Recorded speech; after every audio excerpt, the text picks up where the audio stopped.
E se eu te dissesse que existe uma única palavra no Pai Nosso, capaz de desbloquear milagres, proteger você do mal e atrair a providência divina como um ímã? E se eu te revelar que padres, monges e santos, como São Francisco e Santa Teresa, sabiam disso, mas poucos ousaram ensinar abertamente? Hoje, o Espírito Santo quer te mostrar o código escondido nesta oração que Jesus nos deixou. Não é por acaso que você está aqui. Algo em seu coração sabe que há mais nesta prece do que repetimos há anos. Quantas vezes você já rezou o Pai Nosso sem perceber o poder sobrenatural em cada linha? Talvez sua vida não tenha mudado, porque ninguém te revelou o segredo que transformou a história de mártires, curou enfermos e abriu portas impossíveis. Mas hoje tudo muda. Nos próximos minutos, você vai descobrir a palavra-chave que ativa a autoridade divina nesta oração. E porque 99% das pessoas a ignoram, como os santos usavam o Pai Nosso como escudo espiritual contra ataques do inferno, o versículo escondido que conecta essa oração ao Apocalipse e ao seu destino, antes de começarmos, comente: Pai, seja feita a tua vontade. Isso não é só um comentário, é um ato de fé. O YouTube esconde vídeos como este, mas seu like e seu amém obrigam o algoritmo a mostrar esta mensagem a quem precisa. O penúltimo ensinamento hoje será a chave para você nunca mais rezar o Pai Nosso da mesma forma.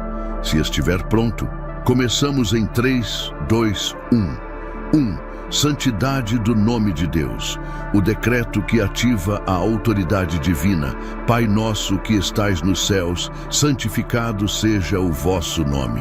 Estas palavras iniciais da oração que Jesus nos ensinou não são uma mera introdução poética. Elas constituem um decreto espiritual capaz de alterar realidades, um princípio teológico profundo que os santos e mártires compreendiam em sua plenitude. No Antigo Testamento, encontramos a base deste mistério. Não tomarás o nome do Senhor teu Deus em vão, porque o Senhor não terá por inocente o que tomar o seu nome em vão. Êxodo, capítulo 20, versículo 7. Este mandamento vai muito além de proibir juramentos falsos. Revela que o nome divino carrega em si um poder ontológico. Pronunciá-lo com reverência é invocar a própria presença de Deus. O profeta Isaías nos dá uma dimensão ainda mais profunda. Assim diz o alto e o sublime, que habita na eternidade e cujo nome é Santo. Isaías, capítulo 57, versículo 15. A santidade do nome não é um atributo entre outros, mas a própria essência de Deus. Quando Jesus nos ensina a santificar este nome, está nos convidando a participar desta santidade essencial. Os padres da Igreja desenvolveram ricas reflexões sobre este tema. São Cirilo de Jerusalém, em suas catequeses mistagógicas, explica que santificar o nome de Deus significa reconhecer sua absoluta transcendência, separando-o em nosso coração de toda criatura. Santo Agostinho vai além. Ao dizermos santificado, seja o vosso nome, estamos pedindo que Deus seja santificado em nós, pois embora Ele seja sempre santo em si mesmo, precisa ser reconhecido como santo por suas criaturas. Na tradição monástica, desenvolveu-se uma prática profunda de meditação sobre o nome divino. Os monges do deserto passavam horas repetindo esta primeira petição do Pai Nosso, acreditando que cada sílaba continha um poder transformador. São Bento incluía em sua regra momentos específicos para esta contemplação, considerando-a uma arma espiritual contra as tentações. Mas como isso se aplica à nossa vida concreta? Quando pronunciamos santificado seja o vosso nome com plena consciência, estamos fazendo um ato de adoração que nos coloca em nossa posição correta diante do Criador, como criaturas que, reconhecem sua dependência radical. Estamos estabelecendo um princípio de proteção espiritual, pois como diz o Salmo 91, versículo 14, porque a mim se apega com amor, eu o livrarei, eu o protegerei, pois conhece o meu nome. Estamos ativando uma graça transformadora, pois ao santificar o nome de Deus em nossa boca, permitimos que este mesmo nome nos santifique. Santa Teresa d'Ávila relatou em suas experiências místicas que quando rezava esta primeira parte do Pai Nosso com especial devoção, sentia uma presença divina tão intensa que a levava às lágrimas. Ela ensinava suas irmãs carmelitas que santificar o nome é o primeiro degrau da escada da oração verdadeira. Na prática diária, experimente rezar estas primeiras palavras do Pai Nosso com uma pausa consciente após cada frase. Deixe que santificado seja o vosso nome. Ecoe em seu coração antes de continuar.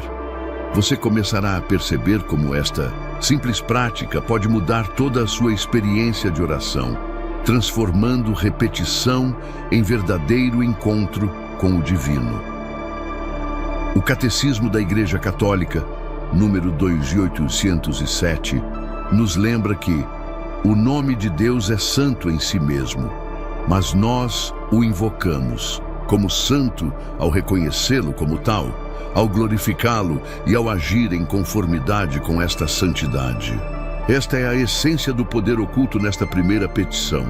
Ela não apenas louva a Deus, mas nos transforma em instrumentos de sua santidade no mundo.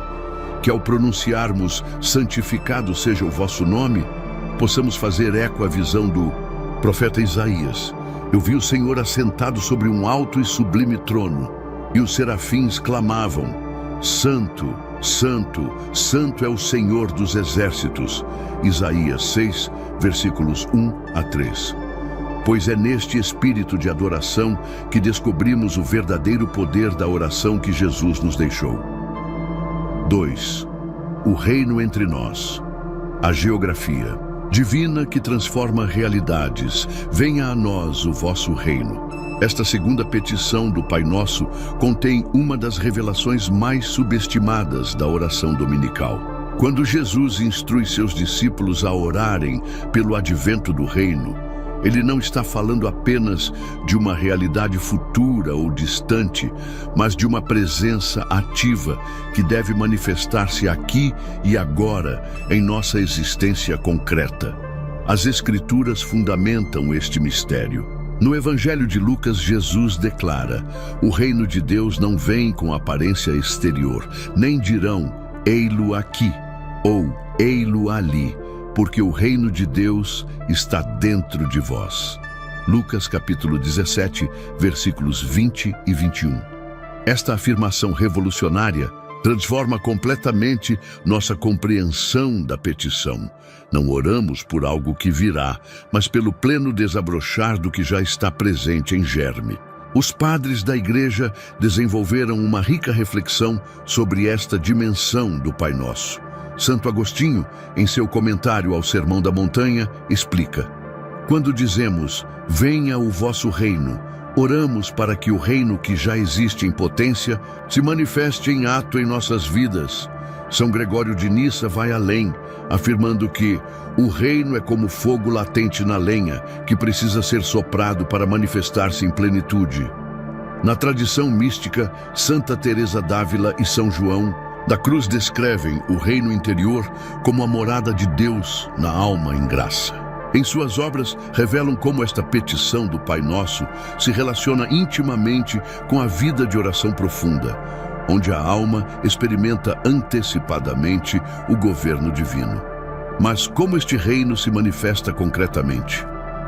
Através de 3 dimensões interligadas: o reino pessoal, quando permitimos que Deus reine em nosso coração, transformando nossos pensamentos, vontades e afetos. Como escreve São Paulo: não reine, portanto, o pecado em vosso corpo mortal.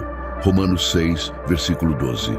O reino comunitário, Quando a vida da Igreja, sacramento do reino, manifesta os valores evangélicos de amor, justiça e misericórdia. Porque o reino de Deus não consiste em palavras, mas em poder. 1 Coríntios capítulo 4, versículo 20.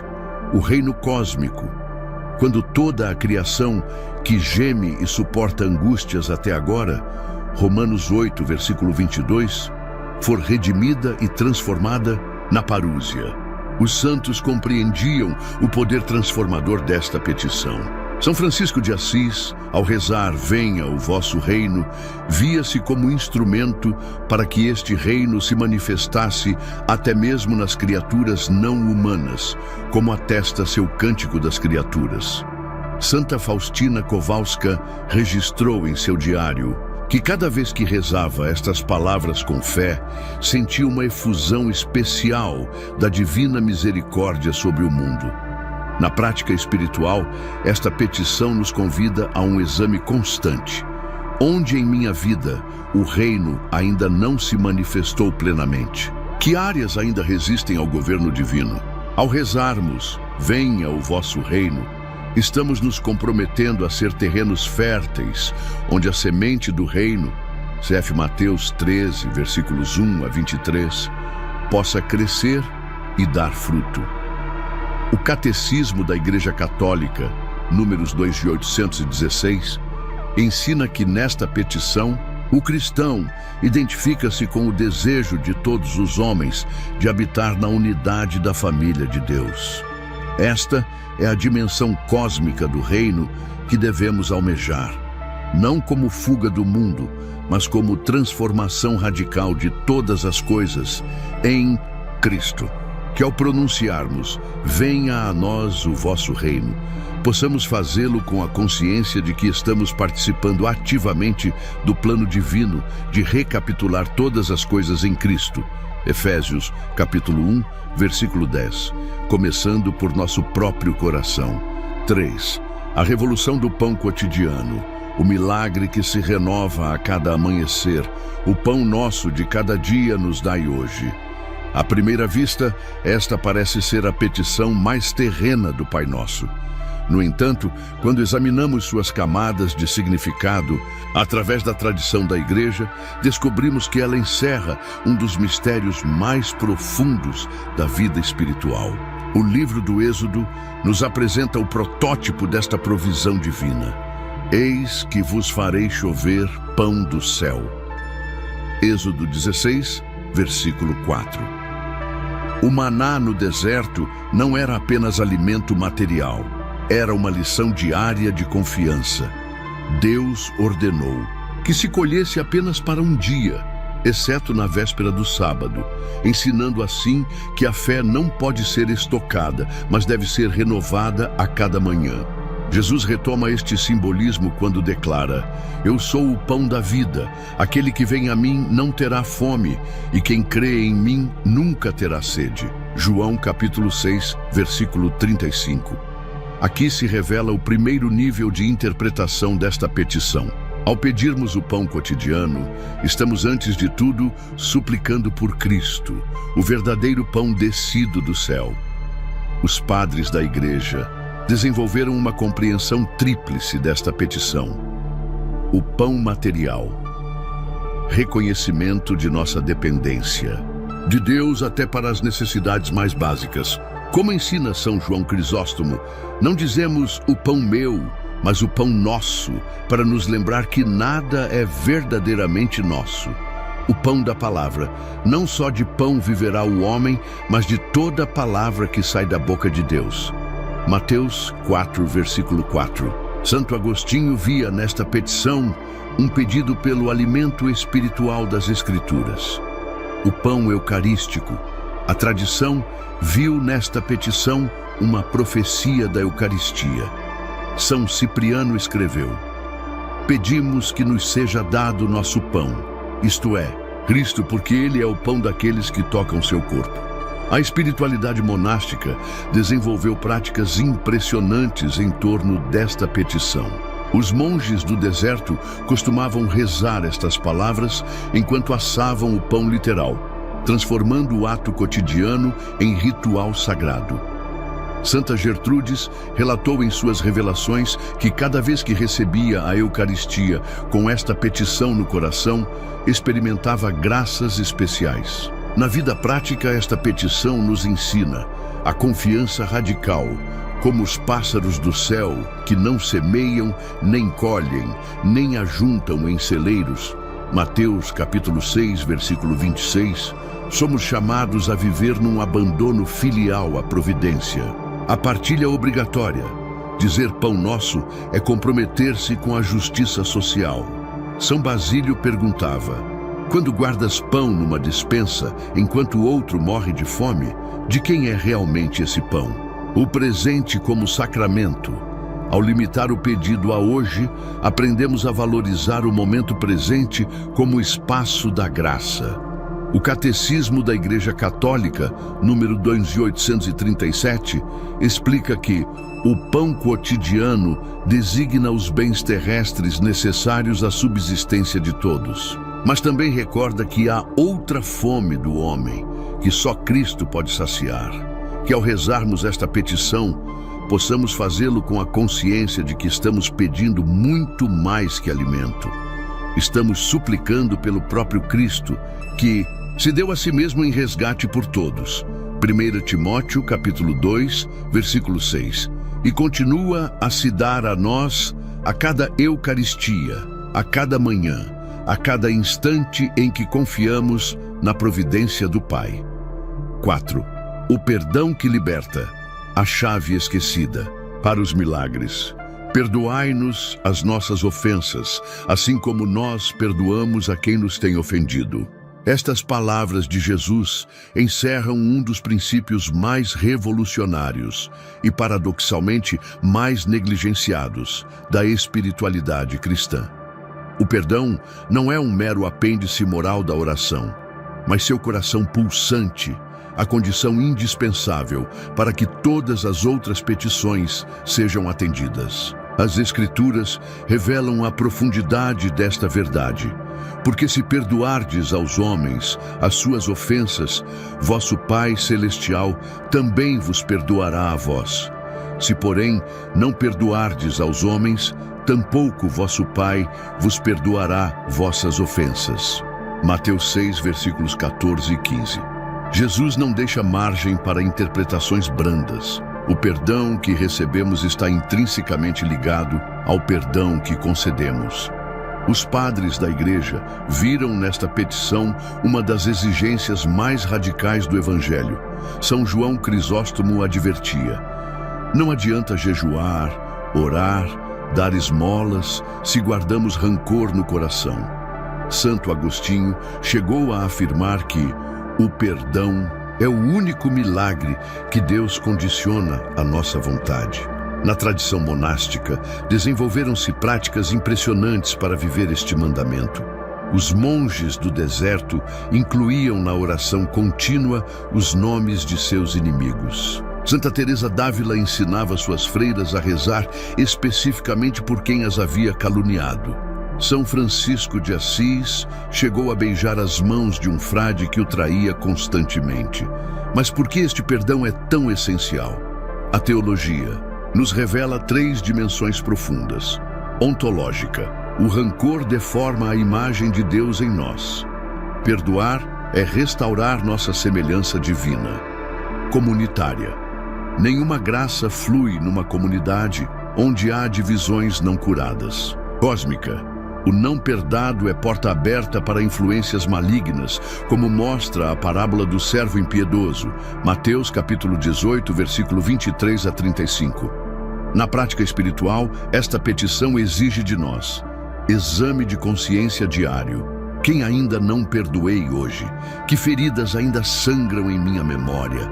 Ação concreta. Às vezes, o perdão precisa ser expresso em palavras ou gestos, como Zaqueu fez. Lucas 19, versículo 8. Oração transformadora. Rezar por quem nos ofendeu, seguindo o exemplo de Estevão. Atos, capítulo 7, versículo 60. O Catecismo da Igreja, número 2840, é incisivo. Este pedido é tão importante que é a única parte do Pai Nosso que Jesus comentou explicitamente. A graça do perdão é tão vital que a Igreja a instituiu como sacramento específico. Que ao pronunciarmos estas palavras, tenhamos a coragem de fazer o inventário de nossos ressentimentos e a generosidade de liberar aqueles que nos feriram, não porque mereçam, mas porque Cristo nos liberou primeiro na cruz, quando disse: Pai, perdoa-lhes porque não sabem o que fazem. Lucas, capítulo 23, versículo 34. 5. Não nos deixeis cair em tentação. O segredo dos santos para vencer o mal. E não nos deixeis cair em tentação. Esta petição do Pai Nosso revela uma profunda compreensão da natureza humana e da batalha espiritual que todo cristão enfrenta. Nas palavras aparentemente simples deste pedido, encontramos um tesouro de sabedoria ascética desenvolvida ao longo de 2 milênios de tradição cristã. O apóstolo Tiago nos esclarece: ninguém, ao ser tentado, diga: sou tentado por Deus, porque Deus não pode ser tentado pelo mal, e Ele mesmo a ninguém tenta. Tiago 1, versículo 13. Esta distinção crucial nos ajuda a entender que não estamos pedindo para Deus nos isentar de toda provação, pois, como diz São Paulo, todos os que querem viver piedosamente em Cristo Jesus serão perseguidos. 2 Timóteo, capítulo 3, versículo 12. Mas sim para que Ele não permita que sucumbamos quando a provação vier. Os padres da Igreja desenvolveram uma sofisticada teologia da tentação. São Gregório de Nissa explicava que há 3 fontes de tentação: o mundo, a carne e o diabo. Santo Agostinho distinguia entre tentação de prova, permitida por Deus para nosso crescimento, e tentação de sedução, que visa nossa queda. São João Cassiano ensinava que cada tentação vencida aumenta nossa fortaleza espiritual. Na tradição monástica, os desertos do Egito e da Síria tornaram-se verdadeiros laboratórios espirituais, onde os monges desenvolveram estratégias concretas contra as tentações. Santo Antão do Deserto enfrentou tentações terríveis, mas descobriu que o nome de Jesus era a arma poderosa contra elas. Evagrio Pôntico criou um sistema completo para identificar e combater os 8 pensamentos maliciosos, precursor dos 7 pecados capitais. São Bento incluiu em sua regra o conselho: ao surgir o pensamento mau, esmague-o imediatamente contra Cristo. Mas como aplicar esta petição em nossa vida cotidiana? A espiritualidade cristã nos oferece 3 ferramentas essenciais: vigilância, vigiai e orai, para que não entreis em tentação. Mateus 26, 41. Os santos recomendavam o exame de consciência diário, fuga das ocasiões de pecado. José, do Egito, nos dá o exemplo ao fugir da esposa de Potifar. Gênesis 39, versículo 12. Invocação do nome de Jesus. A tradição exicasta desenvolveu a oração de Jesus como antídoto contra as tentações. O Catecismo da Igreja, número 2846, explica que esta petição implora o espírito de discernimento e de fortaleza, lembrando que a batalha e a vitória só são possíveis pela oração. Santa Teresa de Ávila deixou um conselho prático: quando sentir a tentação, faça como Davi, corra para o tabernáculo. 1 Samuel 21, versículo 10. A presença eucarística é nosso refúgio seguro. Que ao rezarmos, não nos deixeis cair em tentação, tenhamos a humildade de reconhecer nossa fraqueza e a sabedoria de usar as armas espirituais que a Igreja nos oferece, desde os sacramentos até o rosário, desde o jejum até a direção espiritual. Pois, como nos assegura São Paulo, não vos sobreveio tentação que não fosse humana, mas Deus é fiel e não permitirá que sejais tentados além das vossas forças. 1 Coríntios, capítulo 10 a 13. E 6. Livrai-nos do mal, o escudo invisível que os anjos usam em seu favor, mas livrai-nos do mal. Esta última petição do Pai Nosso constitui um grito de guerra espiritual, um clamor que ecoa desde as catacumbas dos mártires até os confessionários de nossos dias. Mais do que uma simples oração, ela é um escudo de proteção divina que a Igreja nos ensina a brandir contra as forças das trevas. As Sagradas Escrituras fundamentam este combate. Sede sóbrios, vigiai. O vosso adversário, o diabo, anda em derredor, rugindo como leão e procurando a quem possa tragar. 1 Pedro capítulo 5, versículo 8. Jesus mesmo, ao ensinar esta petição, sabia que estávamos inseridos numa batalha cósmica entre o bem e o mal.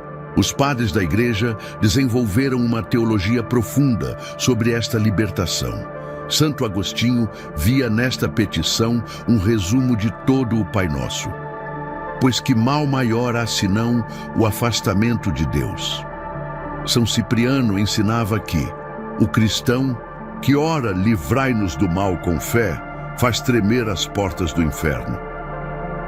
São Gregório Magno explicava que existem 3 formas de mal: o mal moral, pecado, o mal físico, sofrimento, e o mal espiritual, ação demoníaca.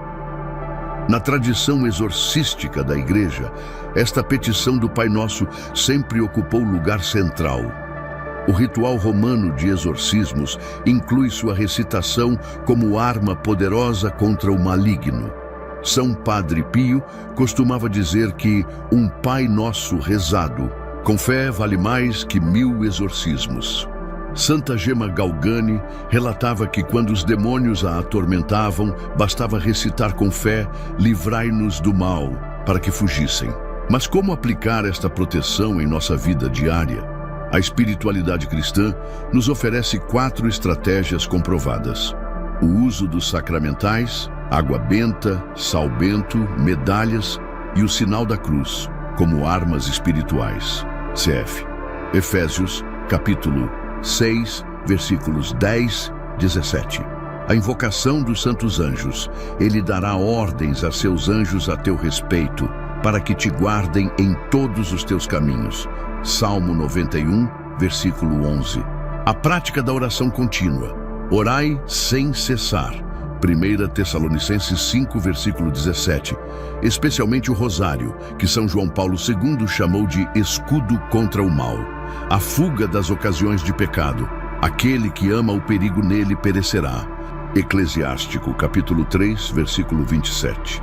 O Catecismo da Igreja, número 2851, explica que neste pedido o mal não é uma abstração, mas refere-se a uma pessoa, Satanás, o maligno, o anjo que se opõe a Deus. Santa Teresa de Jesus deixou este conselho imortal: quando sentires o assédio do maligno, faz como as crianças, grita mais alto por tua mãe. Nada aterroriza mais o demônio que ouvir um cristão clamar por Maria. Que ao pronunciarmos livrai-nos do mal, tenhamos a consciência de que estamos ativando a mesma força que venceu o pecado na cruz e que a Virgem Maria esmagou a cabeça da serpente. Pois como nos assegura São João: filhinhos, vós sois de Deus e tendes vencido os falsos profetas, porque maior é aquele que está em vós do que aquele que está no mundo. 1 João capítulo 4, versículo 4. 7. O Amém final. O selo de Deus que ativa todas as promessas. Amém. Esta única palavra que encerra o Pai Nosso não é mera formalidade litúrgica, mas o selo divino que transforma nossas petições em realidade espiritual. No livro do Apocalipse, Cristo se revela como o Amém, a testemunha fiel e verdadeira. Apocalipse 3, versículo 14.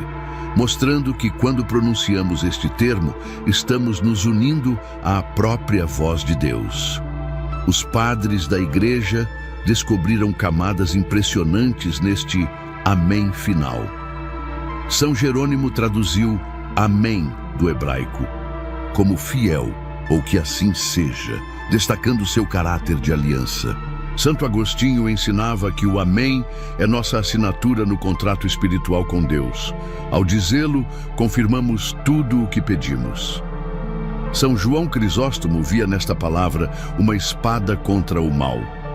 O demônio treme quando o cristão diz Amém com convicção. Na tradição judaica, o Amém contém as mesmas letras da palavra fé e educação. Os rabinos do tempo de Jesus ensinavam que quem diz Amém com devoção tem seus pecados perdoados. Talmud, Shabat 119b, abre as portas do paraíso. Midrash Terrilim 106. A igreja primitiva elevou este entendimento. Os mártires pronunciavam Amém como última palavra antes do martírio, como Santo Inácio de Antioquia. Os catecúmenos só podiam dizer Amém após o batismo, como sinal de plena inserção no mistério. 3 níveis de poder no Amém do Pai Nosso. Nível profético, Isaías capítulo 65, versículo 16. Quando dizemos Amém, declaramos que Deus já respondeu nossa oração no céu antes de vermos na terra. Nível sacramental, 1 Coríntios 14, versículo 16. O Amém da Eucaristia e o do Pai Nosso se completam, um selando o corpo de Cristo, outro selando nossas petições. Nível combativo, 2 Coríntios capítulo 1, versículo 20. É nosso sim à aliança que quebra os nãos do inferno em nossa vida.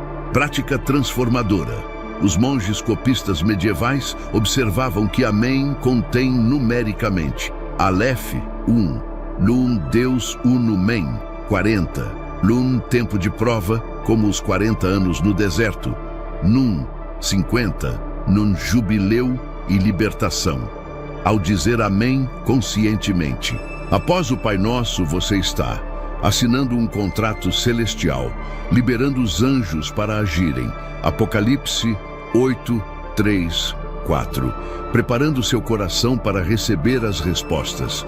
O Catecismo, número 2856, afirma: o Amém final toma todo o Pai Nosso e o leva ao sim de Cristo, que ao pronunciá-lo, você o faça com a consciência de que está colocando o selo da Trindade sobre tudo o que foi pedido e tudo o que será revelado nos próximos blocos. 8. O Pai Nosso como exorcismo. A arma secreta da igreja primitiva. Contra as trevas, todo o reino dividido contra si mesmo ficará deserto.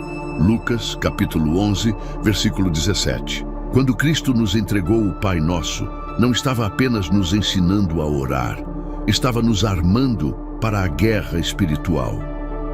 Documentos antigos revelam que os primeiros cristãos recitavam esta oração como fórmula exorcística, com um poder que fazia tremer as forças do inferno.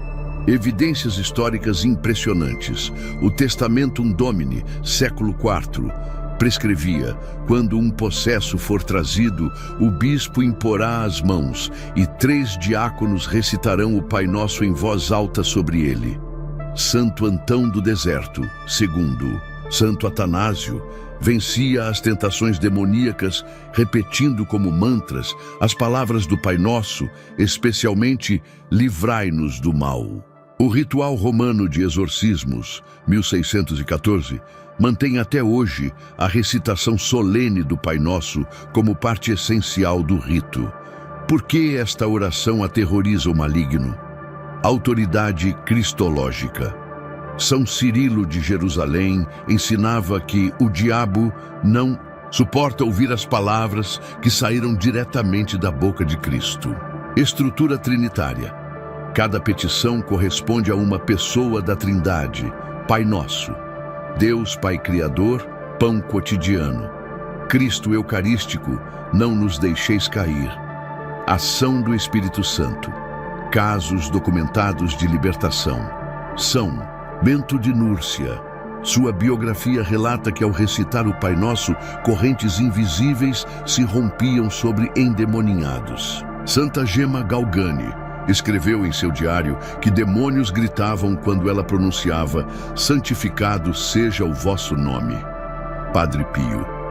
Recomendava o Pai Nosso rezado em latim como artilharia pesada contra Satanás.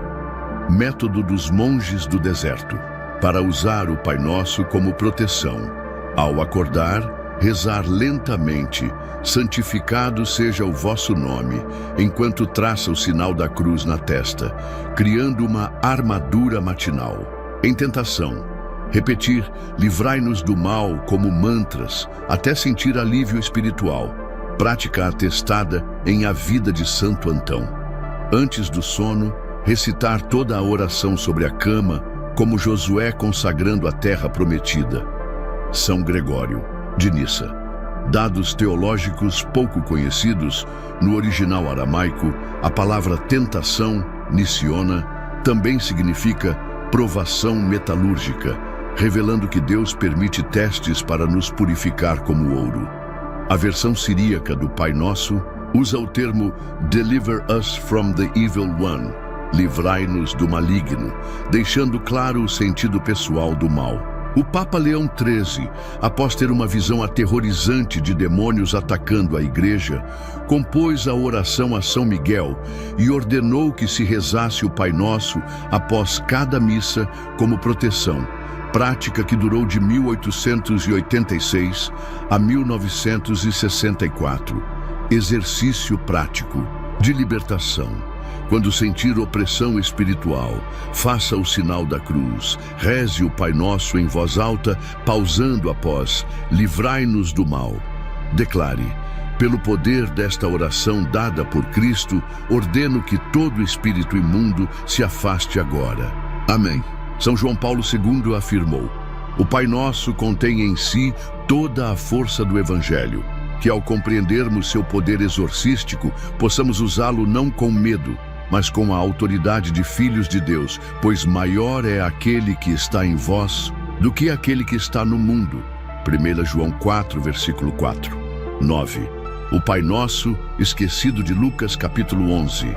A versão que a igreja quase não ensina. Senhor, ensina-nos a orar. Lucas 11, versículo 1. Esta simples súplica dos discípulos gerou uma versão alternativa do Pai Nosso que muitos fiéis nunca ouviram na íntegra. Enquanto a versão de Mateus 6, versículos 9 a 13, se tornou a forma litúrgica, a redação de Lucas guarda pérolas teológicas surpreendentes que revolucionam nossa compreensão da oração dominical. Diferenças cruciais entre as duas versões. O pão de amanhã, Lucas 11, versículo 3. Mateus, o pão nosso de cada dia, epioúsios supersubstancial. Lucas, dá-nos cada dia o pão de amanhã. Grego, ton arton, emon, ton epiousion. Os padres do deserto interpretavam isto como A, provisão para o futuro escatológico. B, antecipação da Eucaristia, pão do céu já disponível hoje. O perdão condicional. Lucas é mais enfático, pois também nós perdoamos. Lucas 11, versículo 4. Reflete o ensinamento de Jesus em Lucas 6, versículo 37. Perdoai e sereis perdoados. Ausência de seja feita a vossa vontade. Teólogos como Joaquim, Jeremias sugerem que Lucas preservou a forma mais primitiva. Mostra foco imediato no reino presente. Tesouros escondidos na versão lucana.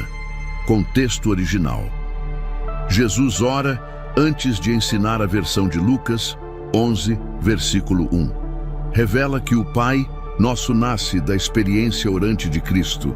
Parábola do amigo importuno. Lucas 11, versículos 5 a 8, vinculada diretamente ao Pai Nosso, ensina a perseverança na oração que a versão matiana não explicita, estrutura querigmática mais, curta e direta possivelmente usada na catequese de convertidos, porque a igreja privilegiou Mateus. A versão mais longa se adaptava melhor à liturgia, inclusão de seja feita a vossa vontade, reforçava a obediência eclesial. O amém final em Mateus fechava ritualmente a oração. Exercício de imersão na versão lucana. Reze lentamente. Lucas 11, versículos 2 a 4. Medite especialmente em O Pão de Amanhã. Pergunte-se, o que esta versão mais curta revela sobre as prioridades de Jesus? Santo Agostinho já observava. Lucas nos dá o mel puro, Mateus o mel trabalhado pela colmeia da igreja. Ambas as versões são válidas, mas conhecer a forma lucana nos devolve a simplicidade radical do primeiro ensinamento de Cristo sobre a oração. Conclusão: chegamos ao final desta jornada profunda, onde desvendamos juntos os mistérios ocultos do Pai Nosso. Desde o poder transformador de santificar o nome de Deus, até a proteção sobrenatural contra o maligno, cada palavra desta oração que Jesus nos ensinou se revelou uma verdadeira arma espiritual para a nossa vida diária. Se ao longo deste estudo você sentiu seu coração arder ao compreender novos significados do Pai Nosso, alegre-se. Isso é sinal de que o Espírito Santo está abrindo seus olhos para a riqueza desta oração que vai muito além de simples palavras repetidas. E se ainda restam dúvidas, não se preocupe. A graça de Deus age continuamente naqueles que buscam compreender sua vontade. Agora, quero fazer um convite especial. Se este vídeo tocou seu coração e você deseja se comprometer com uma vida de oração mais profunda, comente abaixo: Pai Nosso, transforma-me. Esta simples frase é seu amém pessoal a tudo o que aprendemos hoje.